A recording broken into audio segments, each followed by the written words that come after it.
इनको पता चल गया था ना मेरे पे सीढ़ियाँ हैं, इनको पता चल गया था, मैं कॉल खोल दूंगा, भाग गए यहाँ से। धर्म युद्ध जब शुरू हो गया, हमने कभी आदरणीय पूजनीय रामाचार्य जी पर 420 का मुकदमा था वो वापस लिया, मुझे उन्हें जेल भेज देना चाहिए था। कि शंकराचार्य नहीं लिख सकता। वस्त्र पहनने से और कान छिनाने से कोई योगी नहीं हो सकता। जब कोई हिस्ट्री सीटर शंकराचार्य जी के ऊपर तब एफआईआर करवाता है जब शंकराचार्य जी गोरक्षा की बात करते हैं, जब शंकराचार्य जी हिंदू हित की बात करते हैं तब उनके ऊपर ऐसे षड्यंत्र किए जाते हैं। जो गिरफ्तारी करना चाहते हैं वो गिरफ्तारी करना चाहें तो करें। 100 विधायक लाइए और मुख्यमंत्री बन जाइए। यूपी की सियासत में एक नया मोड़ आ गया है और इस बार सेंटर में है शंकराचार्य स्वामी अभिमुक्तेश्वरानंद सरस्वती।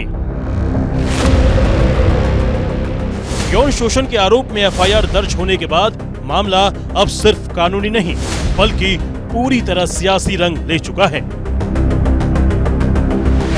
प्रयागराज की स्पेशल पॉक्सो कोर्ट के आदेश पर शंकराचार्य स्वामी अभिमुक्तेश्वरानंद सरस्वती के खिलाफ हुई एफआईआर के बाद सत्ता के गलियारों और सनातनी खेमे में भूचाल सा आ गया है, क्योंकि मामला नाबालिग बच्चों के यौन उत्पीड़न का है और आरोप बेहद संगीन। लिहाजा स्वामी अभिमुक्तेश्वरानंद पर गिरफ्तारी की तलवार भी लटक रही है। हालांकि स्वामी अभिमुक्तेश्वरानंद ने आरोपों को सिरे से खारिज किया है। उनका कहना है कि ये फर्जी शिकायत है और वो न्यायपालिका पर पूरा भरोसा रखते हैं। उन्होंने ये भी कहा कि गौ माता की आवाज उठाने की वजह से उनके साथ ये सब हो रहा है। साथ ही ये भी कहा कि उनकी गिरफ्तारी भी की जा सकती है, लेकिन वो इसके लिए तैयार बैठे हैं और कहीं भागेंगे नहीं। शंकराचार्य ने शिकायतकर्ता आशुतोष ब्रह्मचारी को हिस्ट्री शीटर भी बताया। धर्म युद्ध जब शुरू हो गया तो बम गोले तो सामने की ओर से आएंगे ही, इसलिए ये तो अनुमान था कि प्रहार होंगे, लेकिन इतना नीच प्रहार होगा इसकी कल्पना नहीं थी। फिलहाल वो भी देख लिया जा रहा है कि गौ हत्यारे कितनी नीचता पर जा सकते हैं। अगर किसी के ऊपर आरोप लगता है तो उसको तैयार रहना पड़ता है आरोप को अपने ऊपर से हटाने के लिए, और उसको अगर वो गलत है तो गलत सिद्ध करने के लिए। तो स्वाभाविक है कि हम भी तैयार हैं। जिस तरह से मुख्यमंत्री का रुख है और मुख्यमंत्री की पुलिस काम कर रही है, जिस तरह से उन्होंने बटुकों के ऊपर और संतों सज्जनों के ऊपर लाठी पिछले दिनों चलाई थी, अपमानित किया था, उससे और पता है कि ऐसी संभावना का जरूर वो लाभ उठा सकते हैं। सबको पता है कि वो ये करेंगे, इसमें क्या कल्पना करनी है। जो गिरफ्तारी करना चाहते हैं वो गिरफ्तारी करना चाहें तो करें। जब हिस्ट्री शीटर है तो वो कैसे साधु का वेश धारण करके कैसे घूम रहा है और दूसरे लोगों को अपने चपेट में कैसे झूठे रूप से ले रहा है, इसके बारे में तो कुछ बात नहीं है। तो इसका मतलब है कि एक व्यक्ति अपराध करेगा और अपराध करके वो खुला घूमेगा और जो निरपराध लोग हैं उनको अपने अपराध के चंगुल में फंसाएगा। तो स्वामी अभिमुक्तेश्वरानंद खुद पर लगे आरोपों को साजिश बता रहे हैं और योगी सरकार को दोबारा चैलेंज भी कर रहे हैं। लेकिन सबसे बड़ी बात ये कि अभिमुक्तेश्वरानंद के खिलाफ यौन शोषण की शिकायत आशुतोष ब्रह्मचारी महाराज ने की है और आशुतोष ब्रह्मचारी महाराज को अभिमुक्तेश्वरानंद शंकराचार्य रामभद्राचार्य का चेला बताते हैं। आशुतोष ब्रह्मचारी ने अभिमुक्तेश्वरानंद पर जो आरोप लगाए हैं और जो दावा किया है वो बेहद गंभीर है। देखिए, छोटे छोटे बच्चों के साथ अभिमुक्तेश्वरानंद कुकर्म करते थे, लैंगिक अपराध करते थे और सबसे पहले इनके जो शिष्य है मुकुंदानंद, वह उस अपराध को करके दिखाता था, बताता था कि ऐसे ऐसे आप करिए और उसके बाद गुरु सेवा मिलेगी। जब बच्चों को, छोटे छोटे बच्चों को ऐसा बताया जाता है गुरु में, तो उन्होंने भी उस तरह करना पड़ा उनको मजबूरी। कोर्ट ने आदेश सीधा सीधा एफआईआर दर्ज करने के साथ साथ विवेचना प्रथम पायदान तक आदेश दिया है कि जो सीढ़ियां, जो पेन ड्राइव हमने साक्ष्य के रूप में दिया है, इसकी सारी तहकीकात करके न्यायालय को भेजे। स्वामी अभिमुक्तेश्वरानंद के खिलाफ प्रयागराज कोर्ट ने मामले में आदेश दिए और शनिवार देर शाम एफआईआर दर्ज की गई। इसमें पहले मुख्य आरोपी के नाम पर स्वामी अभिमुक्तेश्वरानंद का नाम दर्ज है, जबकि दूसरा नाम उन्हीं के शिष्य मुकुंदानंद ब्रह्मचारी का है। इसके अलावा 2 से 3 अज्ञात लोगों को भी मामले में आरोपी बनाया गया है। स्वामी अभिमुक्तेश्वरानंद के खिलाफ दर्ज एफआईआर में शिकायतकर्ता की तरफ से जो बताया गया उसके मुताबिक अभिमुक्तेश्वरानंद द्वारा 14 और 17 साल की उम्र के 2 नाबालिग शिष्यों का यौन शोषण किया गया और ये सब जनवरी 2025 से माघ मेला 2026 के बीच किया गया। यौन शोषण जैसे घिनौने इस अपराध को प्रयागराज में अंजाम दिया गया। एफआईआर के मुताबिक अभिमुक्तेश्वरानंद ने महाकुंभ 2025 के दौरान नाबालिग बच्चों का यौन शोषण किया। बच्चे पर गुरु सेवा आशीर्वाद के नाम पर दबाव डाला। एफआईआर में लिखा गया कि पीड़ित को अभिमुक्तेश्वरानंद के साथ सोने को मजबूर किया गया।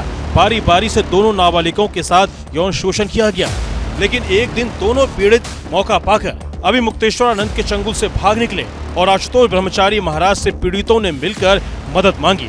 इसके बाद झूसी पुलिस को पहली शिकायत 24 जनवरी 2026 को दी गई। पुलिस ने शिकायत दर्ज नहीं की। पीड़ितों को फोन पर धमकियां भी दी गई और फिर आखिर में 8 फरवरी को याचिका दायर कर कोर्ट का सहारा लिया। लेकिन ये मामला अब सिर्फ कोर्ट तक सीमित नहीं है, क्योंकि ये अब यूपी में नया सियासी संग्राम बन गया है। अभिमुक्तेश्वरानंद के खिलाफ एफआईआर को लेकर सपा प्रमुख अखिलेश यादव ने तीखी प्रतिक्रिया दी है और इस मुद्दे को सियासी बहस का मुद्दा भी बनाया। सीएम योगी का नाम लिए बिना अखिलेश यादव ने प्रदेश सरकार और मुख्यमंत्री पर तंज कसते हुए कहा, सिर्फ कपड़ों और दिखावे से कोई योगी नहीं बन जाता। हमारी गीता में लिखा है कि माया में रह करके माया से दूर हो, और जो दूसरे का दुख अपना दुख समझे वो है योगी। कि वस्त्र पहनने से और कान छिदाने से कोई योगी नहीं हो सकता। बताइए, हमारे समाज के सबसे पूजनीय शंकराचार्य जी के साथ क्या व्यवहार हो रहा सरकार की तरफ से।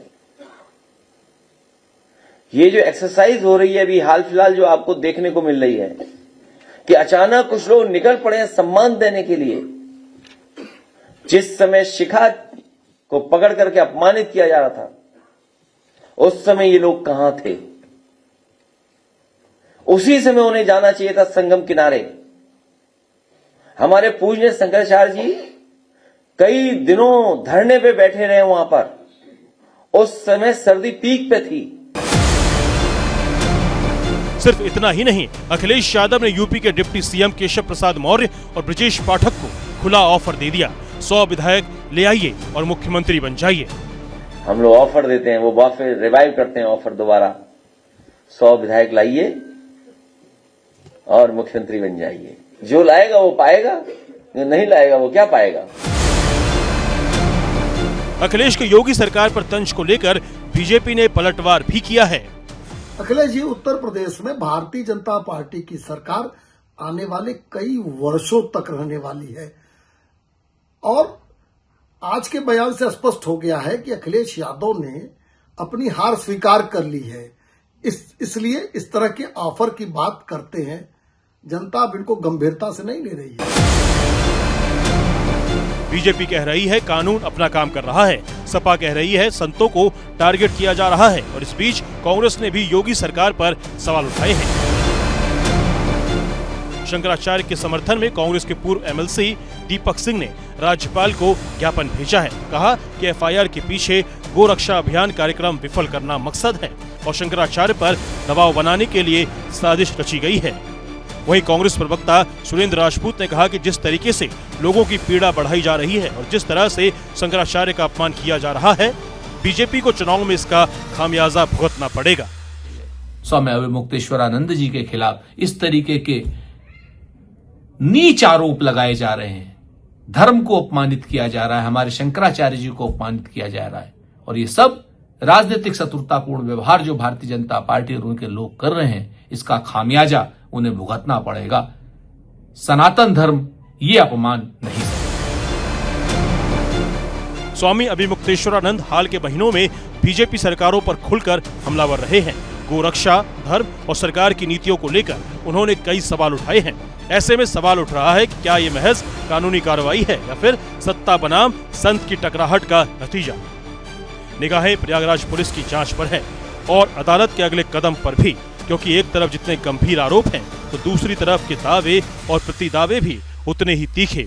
एक तरफ संत की प्रतिष्ठा दांव पर है तो दूसरी तरफ नाबालिगों के साथ कथित अन्याय का सवाल।